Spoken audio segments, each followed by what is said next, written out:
in communication with Southern California. Channel 9 Public Affairs presents the show where kids tell it like it is.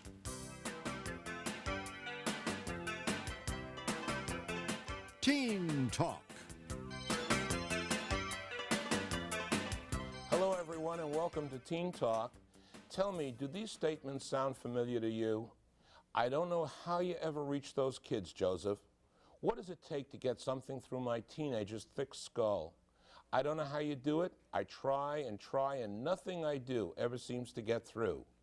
Well, in my 33 years of dealing with teenagers, I've heard all of these and plenty more. I must admit the challenge is enormous, but the rewards I've gotten have been equally great. I'm Joseph Feinstein, and today on Teen Talk, we've invited a panel of other adults who brave the adolescent frontier daily. Each of them works in a different area of teenage life. Let me introduce them to you. Donzella Lee of the Watts Health Foundation, Elaine Leader, the head of Teen Line, Marty Nislet, the former director of the Maple Center in Beverly Hills, Nancy Weilman, director of the Aviva Shelter for Girls, Sarah Walk, an outreach worker at First Step, Gary Yates, in charge of high-risk youth at Children's Hospital, and Karen Cerati, the teen minister at St. John Youth's Church. Welcome, panel. Welcome to Teen Talk, all of you. It's nice to see you here. Let's start by painting a broad stroke. To paraphrase a line from a famous song, what's wrong with those kids today? Marty? Well, I'm not sure that there's anything wrong with the kids today. I think that that's... It's all the adults, right? Well, I'm not sure as adults that we've done such a terrific job in parenting and role modeling and giving kids the right ammunition to be able to deal with the enormous amount of choices and problems that are out there. And I think that, being a teenager today, I think, is probably tougher than any other time in our history. And these kids are just stuck with tremendous amounts of decisions and peer pressure, and a lot of them are just absolutely unarmed. And I think that's probably what most of us attempt to do, is to pick up where some of the parents and perhaps some of the other organizations that used to give the kids the right ammunition, either they're overwhelmed, not being able to do it now. Mm-hmm. Karen, you're working with the kids every day. You're almost a kid yourself, but you're out of the kid Makes the parents nervous. Yes, I know. What are you, 23? 24. 24, okay, and you're working with the teens at St. John Youth's Church. What do you see as being wrong with the kids today? Or do you agree with Marty, it's all our fault? I agree with Marty. I don't think they're getting the strokes. I think it comes to strokes and attention and love. I think everybody's too busy for them. Too busy? Too busy. Okay, Sarah? I think that's very true. Also, I think there's not a structure that they can find themselves connected to in any way. They can't connect to a structure that their parents set up for them because they're rebelling against them. And they can't fit into the school structure because that's very either dull for them or other things like that. So in addition to the things Marty was saying and Karen was saying, I see them not having a structure that makes them feel the limits that they need. I have alluded to the lack of leadership. I mean, leadership from on high. I think it all started with when President Nixon was doing his Watergate shtick, and I think it had to do with all of those people surrounding President Reagan who were taking from the till and doing very dishonest things and doing, things that were really presenting a big, big problem. Donzella, what do you see? I concur with everything that everyone has said thus far, but I really think it has a lot to do with our policy toward children and adolescents. I think that the United States of America does not have a stated policy which gives children or youth the kinds of tools and ammunition and direction and buy-in into the system that they need, particularly for the Black and Latino youth that we serve in Watts. They just don't feel a part of any systematic or any systems in the United States right now, and I think we failed our children tremendously. We did a show recently on homeless youth, and the kids that came on that show, there are 25,000 kids on the streets any day, and you wonder, how can a society that cares about children permit that to happen, allow it? There's got to be places where we can take these kids and shelter these kids and feed these kids, but we treat them with a great deal of scorn. So I know what you're saying. Gary, what do you see on the frontier? Well, I certainly agree with what people have said. I think that the fact that we don't have a youth policy is a problem. It's deeper than that, though, I think. In the last 100 years, what's happened in the United States is really a creation of something called adolescence. We didn't have it before. When you look back, you can see you were a child and then you were an adult. Right. And we don't deal well with artificial creations, and it is one. But beyond that, there's been a real lessening of the way in which we hold children, the value that we place on them. 100 years ago, most of us lived on a farm. If you're like me, I have 5 boys. 100 years ago, I would have been looked upon as, wow, that's great. Today, when people hear that, they think I'm crazy, and they may be right.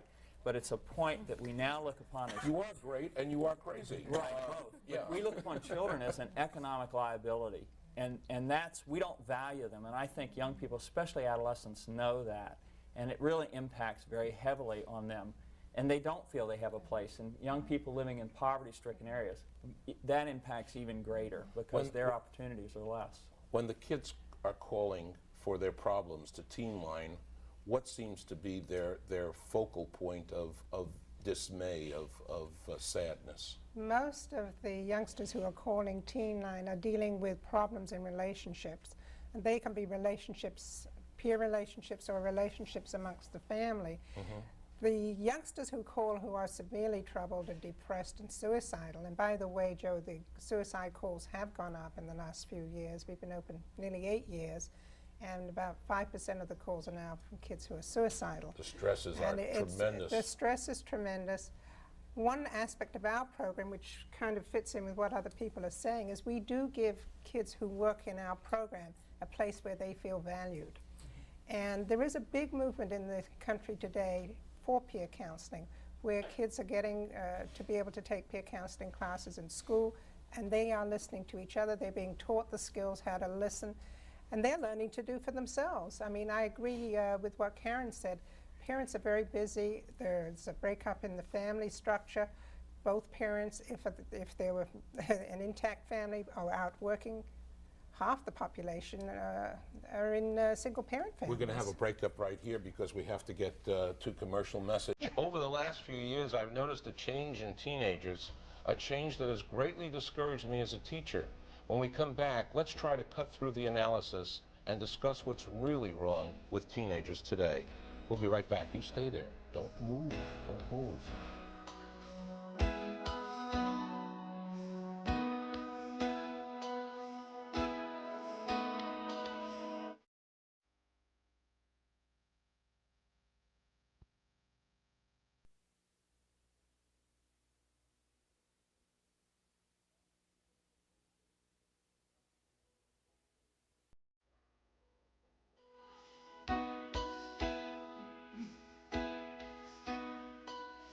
My frustrations during the last 4 years of teaching have created an impossible situation for me personally. I've noticed a general give-up-itis, a tremendous sense of lethargy, and a feeling of hopelessness. Panel, what have you experienced? Have you been able to keep smiling through it? Nancy, you look like a person who can keep smiling through anything. Almost anything. Almost anything. I think that part of that give-up-itis that you're talking about goes back to what was said earlier about not having the coping skills. The youth today just have not been given enough skills to deal with all the frustrations. And also I think that there was a tendency for a long time, or maybe still is, for parents to fix things. And I'll take care of it, I'll take care, so the children don't learn how to cope.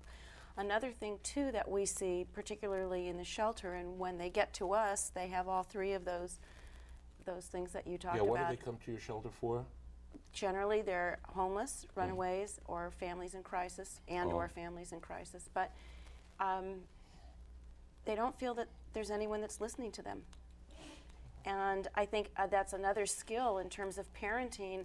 I don't know if it was the remnants of the me generation, but there's such poor communication skills. Right. And parents really don't know how to listen. You can disagree, but you can still validate that someone's feeling crummy, that they had a bad day, that they have too much homework.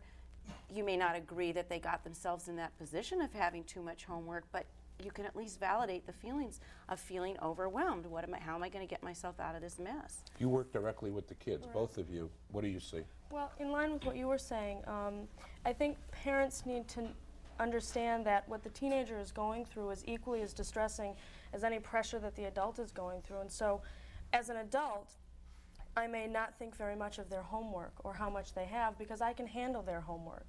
Parents need to look through a teenager's eyes in order to begin to understand what that teen feels, and I see that all the time. Empathy is very difficult for many people to, they're putting their own values into the system. Right. Karen? I've worked for the Catholic Church for the last 4 years, and I feel that all I've done is listened and given out hugs. I mean, they come to me and they just want an ear. You're the hug pastor? Yeah. But it's an ear. It's somebody to say, hey, will you be there? And I think why I don't give up on it is because I know that everybody else is giving up on it. I don't really want to give up either, Karen. I have a belief in the young people. I have a strong belief in kids. I love kids, and they've identified with me through the years, but what I'm seeing in school in the absence rate, what I'm seeing in school is of no work completed at home, no homework. What I'm seeing in school is a general ennui that says failure is okay, so I fail. It doesn't really matter. Jonathan, Marty.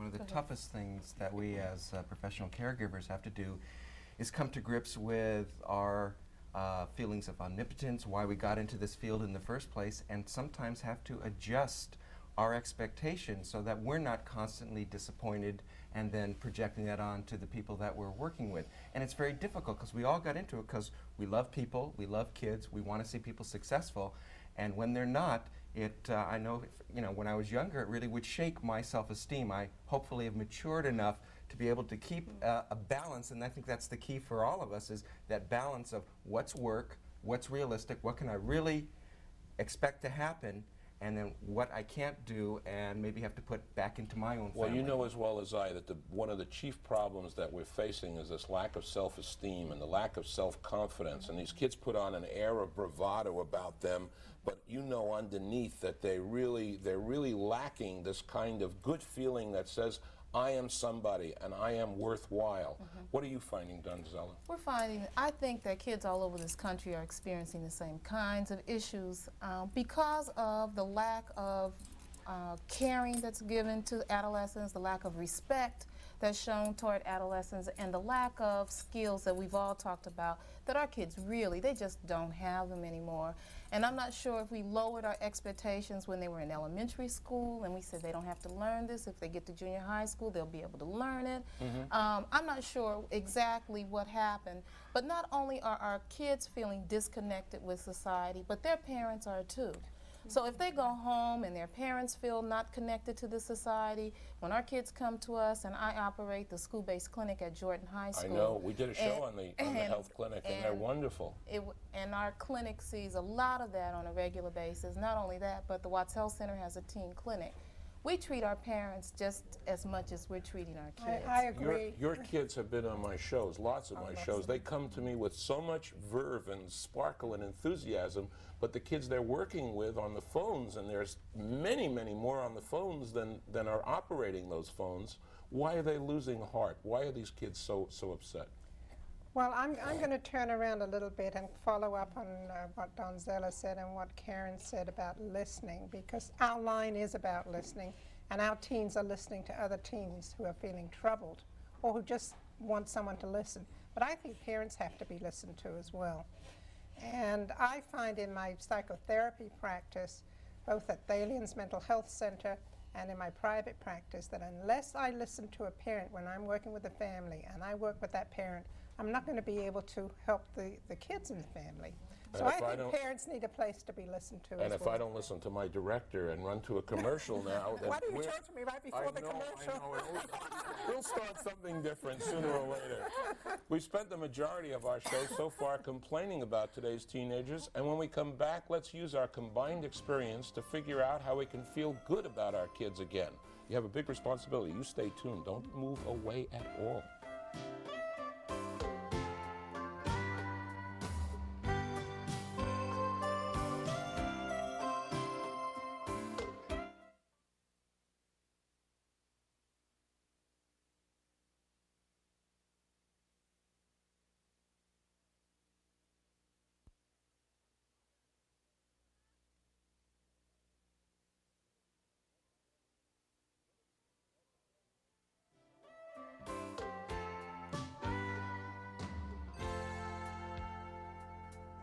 Welcome back.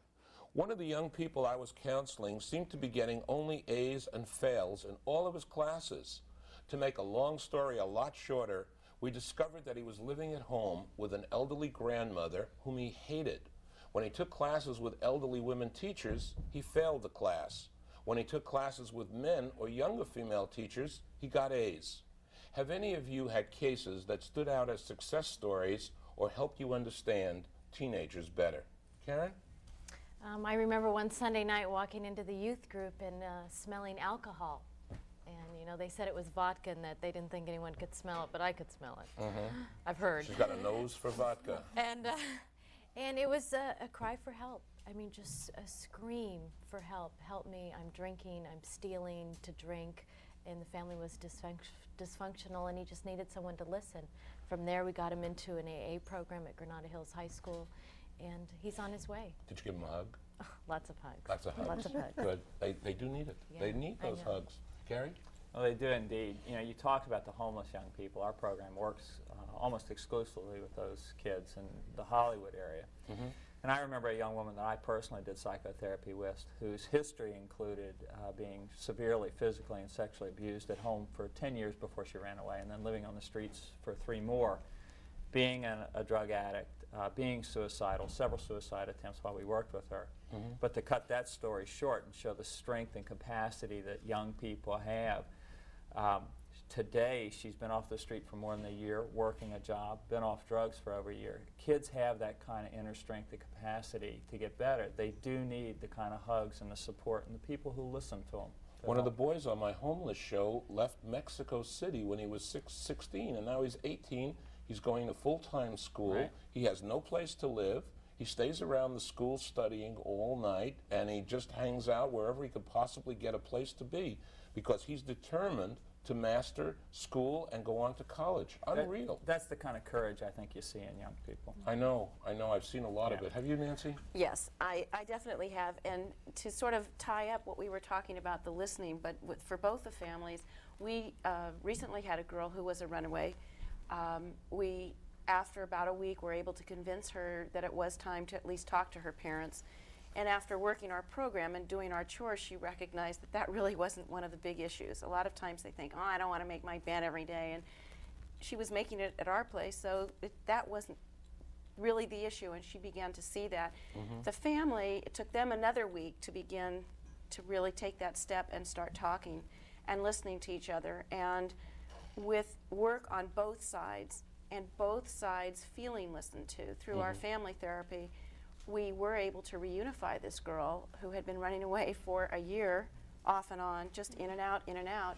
And the family is still together and still working and going to a local agency for aftercare family therapy. Joe, one of the realities of our culture is that the kids who are doing it right just don't make news. The kids who are messing up and having problems, that makes news, that gets talked about at the school, the kids get all a buzz. They don't go crazy when a kid gets an A in chemistry. I know. But if somebody goofs off or gets in trouble or gets in a fight, in 2 seconds it's over the entire campus. We've been doing our show. We did a show on the gifted, and I've been trying to appeal to our public to recognize the value of this very small minority in our society who has these abilities. They don't make noises. These are the kids that just come to school, do well, behave themselves, and participate. And there's a whole bunch of them that have not been recognized. There's a whole bunch of gifted young people whose talents are raw because there's been so much abuse and so much difficulty in the family situation.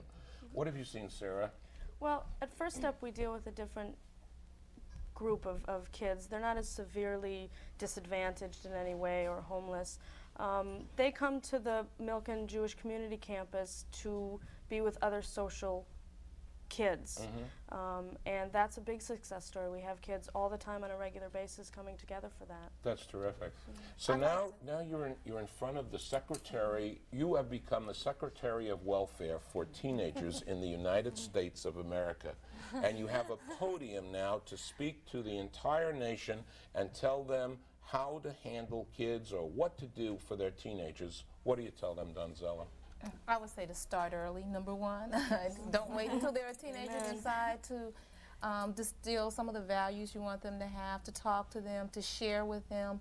And one of the things that we see, because many of our programs are school-based, I would like parents not to stop interacting with their adolescents. They think in their elementary school they're supposed to be there. Yeah. But when they get to junior high school, it becomes less and less. No and by hugs the for time, teenagers. That's right. And by the time they get to high school, the parents are not involved in their lives at all. And I just think that I would encourage parents to stay involved in different kinds of ways as their children grow. We got 20 seconds. What do you do as the Secretary of Welfare, my dear? I would do the same as Donzella, and I again say, listen not just with your head, but with your heart, and care. Give hugs. Lots of hugs. Give hugs. Lots of hugs. They may be big, but they still still deserve need a those hug. hugs. We'll be back with some final thoughts in just a moment. Don't go away.